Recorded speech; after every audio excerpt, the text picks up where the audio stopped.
Hi friends, ಎಲ್ರಿಗೂ ನಮಸ್ತೆ. Welcome back to Deepika lifestyle and blogs. ಎಲ್ಲರೂ ಹೇಗಿದ್ದೀರಾ? ನಾನು ಚೆನ್ನಾಗಿದ್ದೀನಿ. ಐ ಹೋಪ್ ನೀವೆಲ್ಲರೂ ಚೆನ್ನಾಗಿದ್ದೀರಾ ಅಂತ ಅಂದ್ಕೊಂಡಿದ್ದೀನಿ. ಪ್ಲೀಸ್ ಫ್ರೆಂಡ್ಸ್, ಈ ವಿಡಿಯೋನ ಫಸ್ಟಿಂದ ಕೊನೆವರೆಗೂ ಸ್ಕಿಪ್ ಮಾಡಿದೆ ನೋಡಿ. ನಿಮ್ಗೆ ಇಷ್ಟ ಆದರೆ ಲೈಕ್ ಮಾಡಿ, ಶೇರ್ ಮಾಡಿ. ಮತ್ತು ಓಂ ಶನೇಶ್ವರಾಯ ನಮಃ ಅಥವಾ ಓಂ ಆಂಜನೇಯಾಯ ನಮಃ ಅಂತ ಒಂದು ಕಮೆಂಟ್ ಮಾಡಿ. ನಾನಿವಾಗ ತಿಳಿಸ್ಕೊಡ್ತಾ ಇದ್ದೀನಿ ವೃಷಭ ರಾಶಿ ಬಗ್ಗೆ. ಬನ್ನಿ ಈ ವಿಡಿಯೋನ ಎಲ್ಲೂ ಸ್ಕಿಪ್ ಮಾಡಿದೆ ನೋಡಿ ಫ್ರೆಂಡ್ಸ್. ಈ 12 ರಾಶಿಗಳಲ್ಲಿ ಅತ್ಯಂತ ಸ್ಥಿರ, ಸಹನಶೀಲ ಮತ್ತು ಸೌಂದರ್ಯ ಪ್ರಿಯ ರಾಶಿ ಎಂದರೆ ಅದುವೇ ವೃಷಭ ರಾಶಿ. ಭೂಮಿ ತತ್ವದ ಈ ರಾಶಿಯ ಅಧಿಪತಿ ಸಾಕ್ಷಾತ್ ಪ್ರೀತಿ ಐಶ್ವರ್ಯಕಾರಕರಾದ ಶುಕ್ರದೇವ. ಹಾಗಾಗಿಯೇ ಶುಕ್ರನ ಗುಣಗಳಾದ ಕಲಾತ್ಮಕತೆ, ತಾಳ್ಮೆ, ಸ್ಥಿರವಾದ ಪ್ರೀತಿ ಮತ್ತು ಭೌತಿಕ ಸುಖಗಳ ಮೇಲಿನ ಒಲವು ಈ ರಾಶಿಯವರಲ್ಲಿ ಸಹಜವಾಗಿಯೇ ಬಂದಿರುತ್ತದೆ. ಇನ್ನು ಬಹಳಷ್ಟು ವರ್ಷಗಳಿಂದ ತಾಳ್ಮೆಯಿಂದ ಕಾಯುತ್ತಾ, ಸದ್ದಿಲ್ಲದೆ ಪರಿಶ್ರಮ ಪಡುತ್ತಾ ಜೀವನದಲ್ಲಿ ಒಂದು ಭದ್ರವಾದ ನೆಲೆಯನ್ನು ಕಂಡುಕೊಳ್ಳಬೇಕು ಎಂದು ಹೋರಾಡುತ್ತಿರುವ ವೃಷಭ ರಾಶಿಯವರಿಗೆ ನವರಾತ್ರಿಯ ನಂತರ ಅದೃಷ್ಟದ ಬಾಗಿಲು ತೆರೆಯಲಿದೆ. 2026 ಶುರು ಆಗುವುದರ ಒಳಗೆ ನಿಮ್ಮೆಲ್ಲ ಸಹನೆ ಮತ್ತು ಪರಿಶ್ರಮಕ್ಕೆ ತಕ್ಕ ಪ್ರತಿಫಲ ಸಿಗುವ ಕಾಲ ಅಂತಾನೆ ಹೇಳ್ಬೋದು. ಮತ್ತು ಶುಕ್ರದೇವನ ಕೃಪಾ ಕಟಾಕ್ಷ ನಿಮ್ಮ ಮೇಲೆ ಸಂಪೂರ್ಣವಾಗಿ ಬೀಳಲಿದೆ. ಈ ಸಂಪೂರ್ಣ ಮಾಹಿತಿಯನ್ನು ಇಂದಿನ ಸಂಚಿಕೆಯಲ್ಲಿ ನಿಮಗೆ ತಿಳಿಸಿಕೊಡುತ್ತೇನೆ ಸ್ನೇಹಿತರೆ. ಅದನ್ನು ತಿಳಿಯುವುದಕ್ಕಿಂತ ಮೊದಲು ನೀವಿನ್ನೂ ನನ್ನ ಚಾನಲ್ಗೆ ಸಬ್ಸ್ಕ್ರೈಬ್ ಆಗಿಲ್ಲ ಅಂದರೆ ಈ ಕೂಡಲೇ ಸಬ್ಸ್ಕ್ರೈಬ್ ಮಾಡ್ಕೊಳ್ಳಿ. ಮತ್ತು ನನ್ನ ವಿಡಿಯೋಗಳ ನಿರಂತರ ಅಪ್ಡೇಟ್ಗಳಿಗಾಗಿ ಬೆಲ್ ಐಕನ್ ಕ್ಲಿಕ್ ಮಾಡೋದನ್ನು ಖಂಡಿತ ಮರಿಬೇಡಿ ಸ್ನೇಹಿತರೆ. ಮತ್ತು ಗಾಳಿಯಲ್ಲಿ ಗಂಧರ್ವ ನಗರವನ್ನು ಕಟ್ಟುತ್ತಾರೆ, ಆದರೆ ವೃಷಭ ರಾಶಿಯವರು ಹಾಗಲ್ಲ. ಇವರು ಕಷ್ಟಪಟ್ಟು ಇಟ್ಟಿಗೆಯ ಮೇಲೆ ಇಟ್ಟಿಗೆಯನ್ನಿಟ್ಟು ಭದ್ರವಾದ ಅರಮನೆಯನ್ನೇ ಕಟ್ಟುತ್ತಾರೆ. ಇವರ ಯಶಸ್ಸು ರಾತ್ರೋರಾತ್ರಿ ಬರುವುದಿಲ್ಲ, ಆದರೆ ಒಮ್ಮೆ ಬಂದರೆ ಅದು ಶಾಶ್ವತವಾಗಿರುತ್ತದೆ. ಗೂಳಿಯಂತೆ ಇವರಲ್ಲಿ ಅಚಲವಾದ ಶಕ್ತಿ ಮತ್ತು ಸ್ಥಿರತೆ ಇರುತ್ತದೆ. ಇವರು ಯಾವುದೇ ಕೆಲಸವನ್ನು ಕೈಗೆತ್ತಿಕೊಂಡರೆ ಅದನ್ನು ಅಚ್ಚುಕಟ್ಟಾಗಿ ಪರಿಪೂರ್ಣವಾಗಿ ಮುಗಿಸುವವರೆಗೂ ಇವರಿಗೆ ಸಮಾಧಾನವೇ ಇರುವುದಿಲ್ಲ. ಮತ್ತು ಆತುರದ ನಿರ್ಧಾರಗಳನ್ನು ತೆಗೆದುಕೊಳ್ಳುವುದು ಇವರ ಜಾಯಮಾನವಲ್ಲ. ಎಲ್ಲವನ್ನು ಅಳೆದು ತೂಗಿ ಭವಿಷ್ಯದ ಬಗ್ಗೆ ಯೋಚಿಸಿಯೇ ಇವರು ಹೆಜ್ಜೆ ಇಡುತ್ತಾರೆ. ಇದೇ ಕಾರಣಕ್ಕೆ ಇವರನ್ನು ಸ್ಥಿರಪ್ರಜ್ಞರು ಎಂದು ಕರೆಯಲಾಗುತ್ತದೆ. ವೃಷಭ ರಾಶಿಯವರು ಬಹಳ ಬೇಗ ಎಲ್ಲರನ್ನೂ ತಮ್ಮ ಸ್ನೇಹಿತರನ್ನಾಗಿ ಮಾಡಿಕೊಳ್ಳುವುದಿಲ್ಲ. ಇವರ ಸ್ನೇಹಿತರ ಬಳಗ ಚಿಕ್ಕದಾಗಿದ್ದರೂ ಅತ್ಯಂತ ನಂಬಿಕಸ್ಥವಾಗಿರುತ್ತದೆ. ಇವರ ಪ್ರೀತಿಗೆ ಬಹಳ ಬೆಲೆ ಕೊಡುತ್ತಾರೆ. ಮತ್ತು ಒಮ್ಮೆ ಇವರು ಯಾರನ್ನಾದರೂ ಪ್ರೀತಿಸಿದರೆ ಅಥವಾ ನಂಬಿದರೆ ಅವರಿಗೋಸ್ಕರ ಏನು ಬೇಕಾದರೂ ಮಾಡಲು ಸಿದ್ಧರಿರುತ್ತಾರೆ. ಇವರಿಗೆ ಐಷಾರಾಮಿ ಜೀವನ, ಒಳ್ಳೆಯ ಊಟ, ಸುಂದರವಾದ ಬಟ್ಟೆ, ಕಲಾ, ಸಂಗೀತ ಎಂದರೆ ಬಹಳ ಇಷ್ಟ. ಇವರು ತಾವು ಇರುವ ಜಾಗವನ್ನು ಸ್ವಚ್ಛವಾಗಿ ಮತ್ತು ಸುಂದರವಾಗಿ ಇಟ್ಟುಕೊಳ್ಳಲು ಬಯಸುತ್ತಾರೆ. ಇವರ ಈ ಗುಣದಿಂದಾಗಿ ಕೆಲವರು ಇವರನ್ನು ಭೋಗಿಗಳು ಎಂದು ಭಾವಿಸಬಹುದು, ಆದರೆ ವಾಸ್ತವದಲ್ಲಿ ಇವರು ಜೀವನದ ಪ್ರತಿಯೊಂದು ಕ್ಷಣವನ್ನು ಆನಂದಿಸುವ ಮತ್ತು ತಮ್ಮ ಪರಿಶ್ರಮದ ಹಣದಿಂದ ಸುಖವಾಗಿರಲು ಬಯಸುವ ವ್ಯಕ್ತಿಗಳಾಗಿರುತ್ತಾರೆ. ಇನ್ನು ಇವರ ಕುಟುಂಬದ ವಿಚಾರಕ್ಕೆ ಬಂದರೆ, ವೃಷಭ ರಾಶಿಯವರು ತಮ್ಮ ಕುಟುಂಬದ ಆಧಾರದ ಸ್ತಂಭವಿದ್ದಂತೆ. ಇವರು ತಮ್ಮವರಿಗೆ ಒಂದು ಸುರಕ್ಷಿತ ಮತ್ತು ಸುಭದ್ರವಾದ ಜೀವನವನ್ನು ನೀಡಲು ಹಗಲಿರುಳು ಶ್ರಮಿಸುತ್ತಾರೆ. ಪ್ರೀತಿ ಪಾತ್ರರ ಯೋಗಕ್ಷೇಮವೇ ಇವರ ಮೊದಲ ಆದ್ಯತೆ. ಇವರು ತಮ್ಮ ಜವಾಬ್ದಾರಿಗಳಿಂದ ಎಂದಿಗೂ ನುಣುಚಿಕೊಳ್ಳುವುದಿಲ್ಲ. ತಮ್ಮ ಸ್ವಂತ ಪರಿಶ್ರಮದಿಂದ ಭೂಮಿ, ಮನೆ, ಆಸ್ತಿಯನ್ನು ಕಟ್ಟಿ ತಮ್ಮ ಕುಟುಂಬಕ್ಕೆ ಒಂದು ಆರ್ಥಿಕ ಭದ್ರತೆಯನ್ನು ಒದಗಿಸುತ್ತಾರೆ. ಇವರು ಕೇವಲ ಹಣವನ್ನು ಮಾತ್ರವಲ್ಲ, ಎಲ್ಲರ ಪ್ರೀತಿ ಮತ್ತು ವಿಶ್ವಾಸವನ್ನು ಕೂಡ ಸಂಪಾದಿಸುತ್ತಾರೆ. ಆದರೆ ವೃಷಭ ರಾಶಿಯವರ ಜೀವನದ ಒಂದು ದೊಡ್ಡ ಸವಾಲು ಏನೆಂದರೆ ಇವರ ಹಠಮಾರಿತನ ಮತ್ತು ಬದಲಾವಣೆಗೆ ಒಗ್ಗಿಕೊಳ್ಳಲು ಹಿಂದೇಟು ಹಾಕುವುದು. ಶುಕ್ರನ ಪ್ರಭಾವದಿಂದ ಇವರಿಗೆ ಆರಾಮದಾಯಕ ವಲಯದಿಂದ ಅಂದರೆ ಕಂಫರ್ಟ್ ಝೋನ್ನಿಂದ ಹೊರಬರಲು ಇಷ್ಟವಾಗುವುದಿಲ್ಲ. ಇದರಿಂದಾಗಿ ಕೆಲವೊಮ್ಮೆ ಒಳ್ಳೆಯ ಅವಕಾಶಗಳು ಕೈತಪ್ಪಿ ಹೋಗುವ ಸಾಧ್ಯತೆ ಇರುತ್ತದೆ. ಅಲ್ಲದೆ ಇವರ ತಾಳ್ಮೆಯನ್ನೇ ದೌರ್ಬಲ್ಯವೆಂದು ತಿಳಿದು ಕೆಲವರು ಇವರನ್ನು ಮೋಸಗೊಳಿಸಲು ಪ್ರಯತ್ನಿಸುತ್ತಾರೆ. ಆದರೆ ಒಮ್ಮೆ ಇವರಿಗೆ ಕೋಪ ಬಂದರೆ ಅವರನ್ನು ಸಮಾಧಾನಪಡಿಸುವುದು ಅಸಾಧ್ಯ.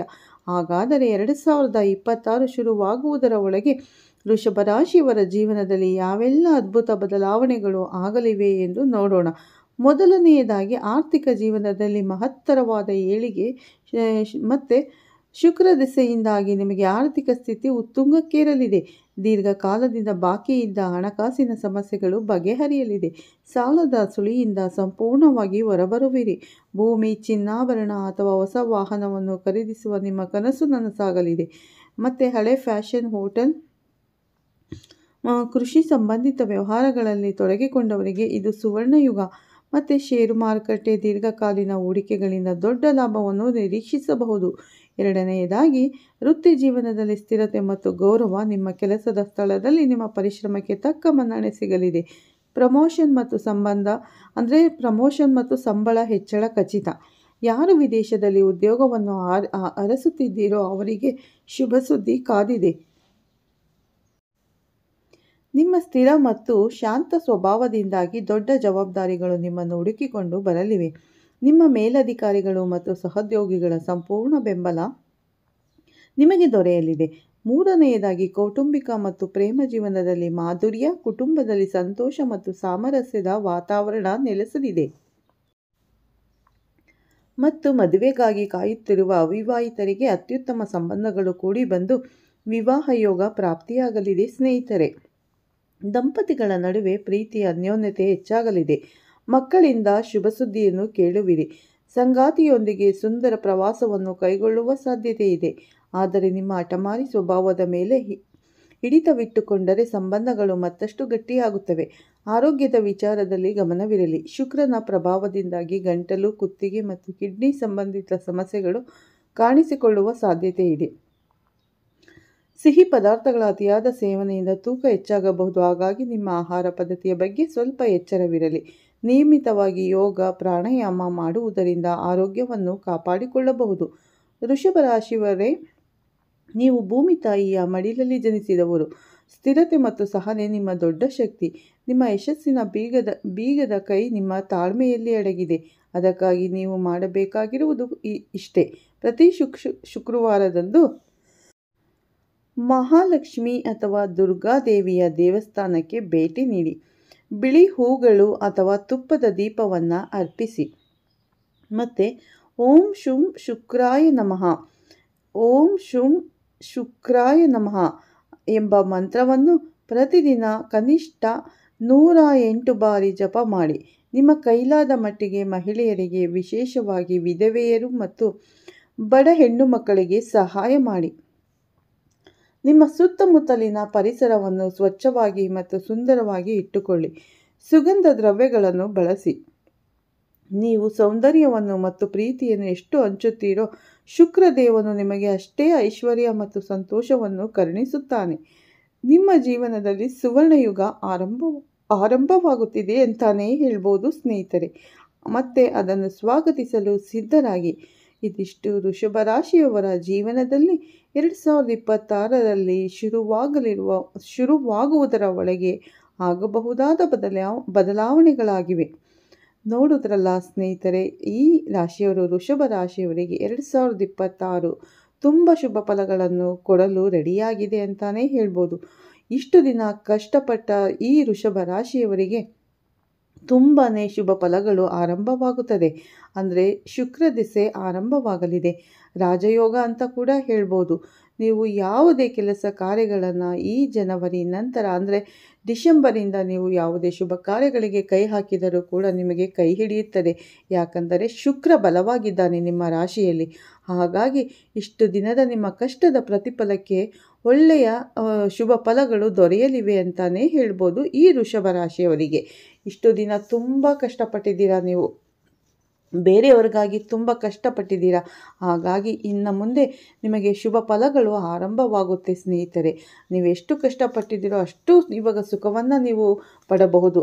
ಹಾಗಾಗಿ ರೆಡಿಯಾಗಿ ಅಂತಾನೆ ಹೇಳ್ಬೋದು. ಶುಕ್ರ ದಿಸೆ ಆರಂಭ ಆಗುತ್ತೆ, ರಾಜಯೋಗ ಶುರುವಾಗುತ್ತೆ ಅಂತಾನೆ ಹೇಳ್ಬೋದು. ನಿಮಗೆ 2026 ಶುಭ ಅಂದರೆ ಲಕ್ಕಿ ಟೈಮ್ ಅಂತ ಹೇಳ್ಬೋದು. ಹಾಗಾಗಿ ನೀವು ರೆಡಿಯಾಗಿ ನಿಮ್ಮ ಶುಭ ಫಲಗಳು, ನೀವು ಎಲ್ಲ ರೀತಿಯಲ್ಲಿ ಒಳ್ಳೆಯ ಫಲಗಳನ್ನು ಅನುಭವಿಸಲು ರೆಡಿಯಾಗಿ ಅಂತಲೇ ಹೇಳ್ಬೋದು. ನೋಡಿದ್ರಲ್ಲ ಯಾವ ರೀತಿ ಶುಭ ಫಲಗಳಿವೆ ಈ ವೃಷಭ ರಾಶಿಯವರಿಗೆ ಅನ್ನೋ ಸಂಪೂರ್ಣ ಮಾಹಿತಿಯನ್ನು ನಾನಿವತ್ತು ತಿಳಿಸಿಕೊಟ್ಟಿದ್ದೇನೆ ಸ್ನೇಹಿತರೆ. ನಿಮಗೆಲ್ಲ ಈ ವಿಡಿಯೋ ಇಷ್ಟ ಆಗಿದೆ ಅಂದ್ಕೋತೀನಿ. ಈ ನವರಾತ್ರಿ ನಂತರ ಒಳ್ಳೆಯ ಶುಭ ಟೈಮ್ ಅಂದರೆ ಲಕ್ಕಿ ಟೈಮ್ ಆರಂಭ ಆಗ್ತಾ ಇದೆ ಈ ವೃಷಭ ರಾಶಿಯವರಿಗೆ. ನವರಾತ್ರಿ ನವದುರ್ಗೆಯರನ್ನು ಪೂಜಿಸಿ, ನಿಮಗೆ ಖಂಡಿತ ಒಳ್ಳೆಯದಾಗುತ್ತೆ. ಈ ವಿಡಿಯೋ ನಿಮಗೆಲ್ಲರಿಗೂ ಇಷ್ಟ ಆಗಿದೆ ಅಂತ ಅಂದ್ಕೋತೀನಿ. ಇಷ್ಟ ಆಗಿದರೆ ಲೈಕ್ ಮಾಡಿ, ಶೇರ್ ಮಾಡಿ. ಮತ್ತು ಹೊಸದಾಗಿ ನೋಡ್ತಾ ಇರೋರು ನನ್ನ ಚಾನಲ್ಗೆ ಸಬ್ಸ್ಕ್ರೈಬ್ ಮಾಡ್ಕೊಳ್ಳೋದನ್ನು ಖಂಡಿತ ಮರಿಬೇಡಿ ಸ್ನೇಹಿತರೆ. ಮತ್ತು ಪಕ್ಕದಲ್ಲಿರೋ ಬೆಲ್ ಐಕನ್ ಕೂಡ ಪ್ರೆಸ್ ಮಾಡಿ. ನಾನು ಹಾಕೋ ಪ್ರತಿಯೊಂದು ವಿಡಿಯೋ ನಿಮಗೆ ನೋಟಿಫಿಕೇಷನ್ಸ್ಗೆ ಬರುತ್ತೆ, ತಕ್ಷಣ ನೋಡ್ಬೋದು. ಈ ವಿಡಿಯೋ ಇಷ್ಟ ಆಗಿದೆ ಓಂ ಶನೇಶ್ವರಾಯ ನಮಃ ಅಥವಾ ಓಂ ಶ್ರೀ ಆಂಜನೇಯಾಯ ನಮಃ ಅಂತ ಕಮೆಂಟ್ ಕೊಡೋದನ್ನು ಖಂಡಿತ ಮರಿಬೇಡಿ ಸ್ನೇಹಿತರೆ. ಮತ್ತೆ ಸಿಗ್ತೀನಿ ಉತ್ತಮ ರಾಶಿ ಭವಿಷ್ಯದೊಂದಿಗೆ. ಅಲ್ಲಿವರೆಗೂ ತಮ್ಮೆಲ್ಲರಿಗೂ ಧನ್ಯವಾದಗಳು ಸ್ನೇಹಿತರೆ. ವಿಡಿಯೋನ ಎಲ್ಲೂ ಸ್ಕಿಪ್ ಮಾಡದೆ ಪೂರ್ತಿಯಾಗಿ ವಾಚ್ ಮಾಡಿ. ನಿಮಗೆ ವೃಷಭ ರಾಶಿಯವರಿಗೆ ಇಷ್ಟ ಆಗುತ್ತೆ ಅಂತ ಅಂದ್ಕೊಂಡಿದ್ದೀನಿ. ಲಕ್ಕಿ ಟೈಮ್ ಸ್ಟಾರ್ಟ್ ಆಗ್ತಿದೆ. ಮತ್ತೊಮ್ಮೆ ಹ್ಯಾಪಿ ನ್ಯೂ ಇಯರನ್ನು ಅಡ್ವಾನ್ಸ್ ಆಗಿ ನಿಮಗೆ ಹೇಳ್ತಾ ಇದ್ದೀನಿ. ಯಾಕಂದರೆ ನಿಮಗೆ ಒಳ್ಳೆ ಟೈಮ್ ಶುರುವಾಗ್ತಾ ಇದೆ. ತುಂಬ ಕಷ್ಟಪಟ್ಟಿದ್ದೀರಾ ಜೀವನದಲ್ಲಿ ಈ ವೃಷಭ ರಾಶಿಯವರು. ಹಾಗಾಗಿ 2026 ನಿಮಗೆ ಶುಭ ಸಮಯ ಅಂತಲೇ ಹೇಳ್ಬೋದು, ಲಕ್ಕಿ ಟೈಮ್ ಅಂತಲೇ ಹೇಳ್ಬೋದು. ಓಕೆ ಫ್ರೆಂಡ್ಸ್, ನಿಮಗೆ ಆಲ್ ದ ಬೆಸ್ಟ್ ಹೇಳ್ತಾ ಈ ವಿಡಿಯೋನ ಇಲ್ಲೇ ಮುಗಿಸ್ತೀನಿ. ಮತ್ತೆ ಸಿಗ್ತೀನಿ ಉತ್ತಮ ರಾಶಿ ಭವಿಷ್ಯದೊಂದಿಗೆ. ಅಲ್ಲಿವರೆಗೂ ತಮ್ಮೆಲ್ಲರಿಗೂ ಧನ್ಯವಾದಗಳು. ಓಕೆ, ಬಾಯ್, ಟೇಕ್ ಕೇರ್ ಆಲ್ ಫ್ರೆಂಡ್ಸ್.